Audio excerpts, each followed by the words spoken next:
এটা ছিল পয়লা বৈশাখের দিনকার ভিডিওর সেকেন্ড পার্ট। তো জুডিওতে বেশ কিছুক্ষণ ঘোরাঘুরি করার পর কোনো কালেকশন ভালো না পাওয়ায় তারপরে আমরা চলে এসেছিলাম গঙ্গার পাড়ে বসতে।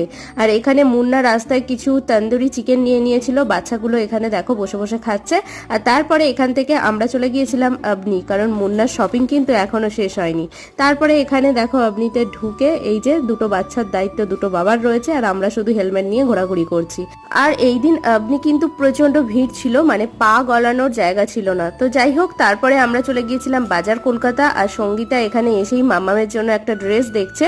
আর কি বলতো, শপিং মলে গিয়ে না বাচ্চা মেয়েদের জন্য ড্রেস পছন্দ করা কিন্তু খুবই মুশকিল, সবগুলোই যেন ভালো লাগে, সবই যেন মনে হয় নিয়ে নি। তো ফাইনালি এই ড্রেসটাই নেওয়া হলো, ওর পাপা ওকে পরিয়ে দেখছে গায়ে ঠিকঠাক সাইজে আসছে কিনা। আর তারপরে বিরিয়ানি কিনে নিয়ে বাড়ি ফিরলাম, কারণ মুন্নারা আমাদের বাড়িতে রাতে ডিনার করবে।